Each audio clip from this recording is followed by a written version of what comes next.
भक्तजनों, कलयुग के अवतार श्री गुरु नानक देव जी अयोध्या की नगरी के लोगों को, पंडितों को वचन देकर, उपदेश देकर सौभाग्यशाली बनाते हैं। उन लोगों को भगवान के नाम का स्मरण करने का उपदेश देकर अयोध्या से चलकर गुरुजी रास्ते में अपने मिशन का पहाड़ी लोगों में प्रचार करते हुए बनारस पहुंचते हैं।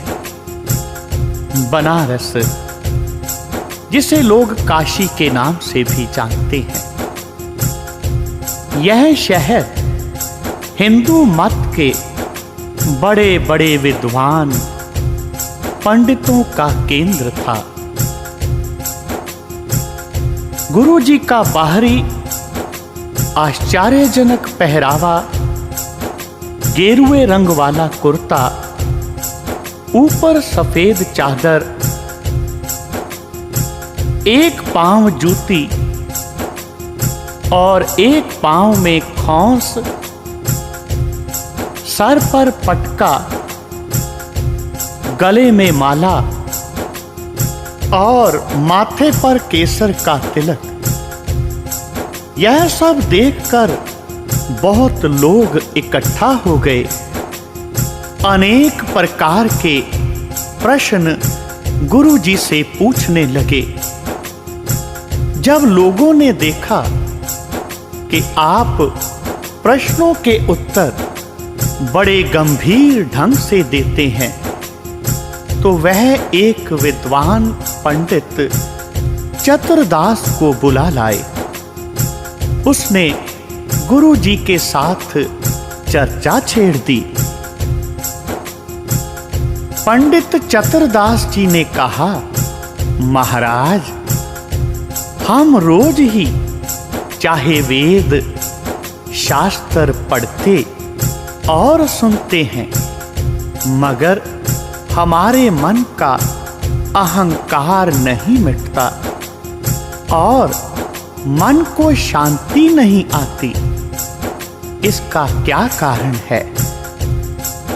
पंडित चतुरदास जी की बात सुनकर गुरु नानक देव जी ने कहा, अगर मन के अंदर सदा ही बुराई का चितवन होता हो, तो फिर वेद शास्त्रों के उपदेश का असर किस तरह हो सकता है? सबसे पहले अपने मन से झूठ, निंदा, लोभ और लालच जैसी बुराइयों को दूर करो। फिर वेद शास्त्रों को पढ़ सुनकर उसके ज्ञान, उपदेश को धारण करो, तो आपके मन को शांति प्राप्त होगी। गुरु नानक देव जी की यह बात सुनकर फिर पंडित जी कहने लगे, महाराज, परमेश्वर के किस नाम का जाप करने से मुक्ति होती है? गुरु जी ने कहा, जिस तरह सभी नावें नदी से पार कराने वाली होती हैं, जिस पर कोई चढ़ जाए उसे वही बेड़ी नदी से पार उतार देती है, ठीक इसी तरह ही गुरु रूपी मल्लाह जिस नाम रूपी बेड़ी पर चढ़ाए, उस पर ही चढ़कर पार उतरा जा सकता है। किसी भी वहम में नहीं पड़ना। आपको जो मन में अच्छा लगता है, आप उस नाम से अपने उस भगवान को बुलाकर, उसे अपने मन में बसाकर, उसका स्मरण करते हुए, अच्छे कर्म करते हुए इस संसार रूपी सागर से पार उतर सकते हो। गुरु नानक देव जी की इस बात को सुनकर पंडित जी ने कहा, महाराज, हमें किस नाम का स्मरण करना चाहिए? पंडितों की बात सुनकर कलयुग के अवतार श्री गुरु नानक देव जी कहने लगे, आप सत्य नाम का सिमरन किया करो, सच्चा नाम जपा करो, आपकी मुक्ति हो जाएगी। गुरु नानक देव जी की इस बात को सुनकर पंडित चतुरदास जी और वहां पर उपस्थित सभी पंडितों ने गुरु नानक देव जी को नमस्कार किया, धन्यवाद किया और अपने आप को सौभाग्यशाली समझने लगे। इस तरह गुरु नानक देव जी ज्ञान उपदेश की चर्चा करके वहां से आगे की ओर चल पड़े। बनारस से चलकर गुरुजी अनेक प्राणियों को सुमार्ग पर डालते हुए जा रहे थे कि भाई मर्दाना जी, जो गुरु नानक देव जी के बड़े ही प्यारे सेवक थे, कहने लगे, गुरुजी, मुझे बहुत भूख लगी है। गुरुजी ने कहा, मर्दाना, यहां से 3 कोस पर एक नगर है, वहां चलकर जो दिल चाहे जी भर कर खा लेना। गुरुजी की बात सुनकर मर्दाने ने फिर कहा, महाराज, हमारे पास कौन सी धनराशि है जिसको खर्च करके हम कुछ खा सकते हैं? तब मर्दाने की बात सुनकर गुरु नानक देव जी ने अपने पांव से रेत को टटोलकर मर्दाने को कहा, मर्दाना, उठाओ, यह एक कीमती लाल नीचे पड़ा है, बहुत ही मूल्यवान है, इसको पकड़कर गांठ बांध लो। शहर में जाकर जिस वस्तु की जरूरत हो इसको बेचकर ले लेना। गुरु नानक देव जी की बात सुनकर भाई मर्दाने ने गुरु नानक देव जी की आज्ञा का पालन किया। भाई मर्दाने को शहर भेजकर आप गुरुजी शहर के बाहर ही गंगा नदी के किनारे बैठ गए और प्रभु भक्ति में लीन हो गए। भाई मर्दाना उस कीमती लाल को लेकर शहर में चले गए। जब मर्दाना जी ने एक जौहरी को वह लाल बेचने के लिए दिखाया तो वह उस बहुमूल्य लाल को देखकर मर्दाने के साथ ही गुरु जी के पास आ गया। बड़ी श्रद्धा के साथ गुरु जी को माथा टेक कर वह जौहरी गुरु जी के सन्मुख बैठ गया और आपके वचन सुनकर उसने कहा, यह बहुमूल्य लाल तो आपकी कृपा से मैंने पहली बार देखा है। आप लालों के भी लाल हो, जिनके दर्शन करके मैं धन्य हो गया हूँ। तब गुरुजी ने उसे उपदेश देने के लिए यह शब्द उच्चारण किया, बिलावल महल्ला पहला, लालो लाल उपाया, लालो लाल दिसन, जिन्ना लाली नेतर मह दूजा ना जानन, सुन सालस तू जवाहरी अपना लाल पछाण, कूड़े लाल ना गंढ बन लीजै भले सिवान, रहाओ कंकर पत्थर मेल कै नाव सदाइए साओ, बिन सतगुर पूरे अंध हैं मूल न बुझै राहो, मेरा मेरा कर संजयो राती अते देओ, काई साख न उपजिया, कलर उठा मेहो। सुन सालस ए बेनती, जे कर्म प्राप्त होए, नानक एक आराधिय, दुख न लागै कोय, दुख न लागै कोय। इस प्रकार गुरु जी ने फरमाया, सालस शाह, यह झूठे लाल एकत्र करने का कोई लाभ नहीं है। आप अपने आप को पहचानो, जो असली सत्य लाल है। इसके भावार्थ को समझकर सालस राय ने गुरु जी के बड़े प्रेम और श्रद्धा के साथ सेवा की और सत्य नाम का उपदेश लेकर धन्य हुआ। सालस राय से वहां गुरु जी ने सत्संग के लिए एक धर्मशाला बनवाई और अधरके को उसका महंत थापा। इस प्रकार गुरु जी संसार के लोगों को उस प्रभु परमात्मा के सच्चे नाम के साथ जोड़ते हुए सच्चे नाम का उपदेश देते हुए आगे की ओर चल पड़े। पटने से चलकर गुरु जी गया पहुंच गए।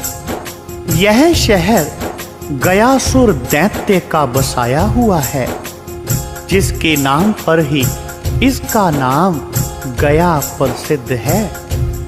हिंदुओं के निश्चय अनुसार यहाँ प्राणियों के पिंड बनाने से उनकी गति हो जाती है। जब गुरु जी वहां पहुंचे तो पंडों ने कहा, आप भी अपने पितरों के गति के लिए पिंड भराओ। तब गुरु जी ने यह शब्द उच्चारण किया, आसा महला पहला, दीवा मेरा एक नाम, दुख विच पाया तेल, पौन चानन ओ सोखिया, चूका जम स्यों मेल, पिंड पतल मेरी केसों किरिया, सच नाम करतार, एथै ओथै अगै पाछै, एहो मेरा आधार, इक लोकी होर छिमछिरी, ब्राह्मण वट पिंड खाए, नानक पिंड बख्शीश का, कभू निखुटस नाहे, कभू निखुटस नाहे। गुरु नानक देव जी ने इस प्रकार पंडों को समझाया कि असल में उस प्रभु परमात्मा का नाम ही सबसे बड़ा पिंड है। उसका नाम ही मेरी पत्तल क्रिया है। उस नाम के साथ ही उसकी बख्शीश, उसकी कृपा प्राप्त करते हुए हम इस संसार सागर से पार हो सकते हैं।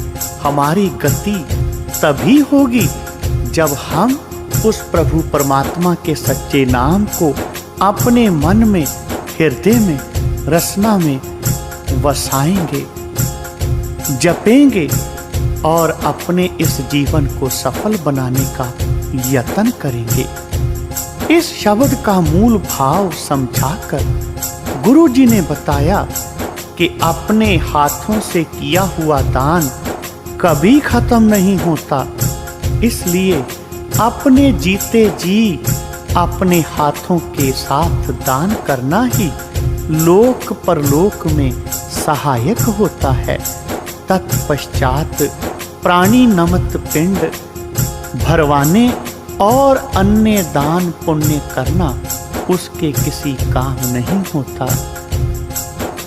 इस तरह पंडों को नाम स्मरण का उपदेश देकर कलयुग के अवतार श्री गुरु नानक देव जी जहां से नजदीक ही वह स्थान देखने चले गए जहां महात्मा बुद्ध ने बैठकर निर्वाण प्राप्त किया था।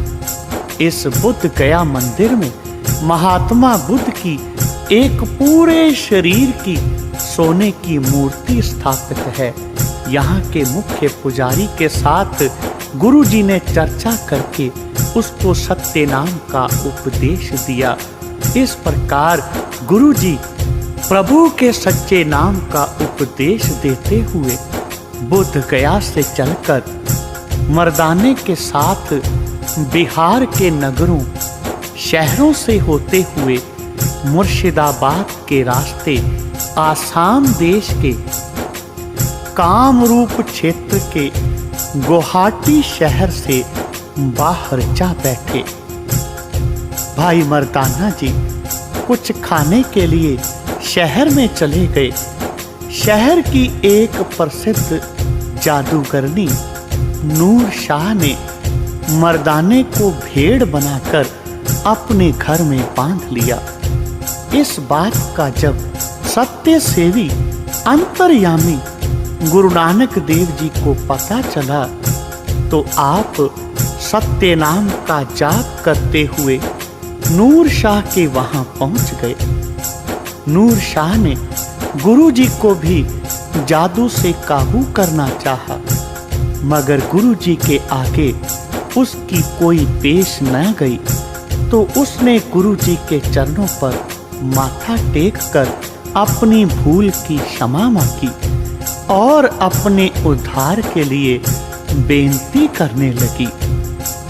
गुरु जी ने कहा, आप लोग सिक्खी धारण करके एक धर्मशाला बनवाओ, उसमें सत्संग किया करो, आपका उद्धार हो जाएगा।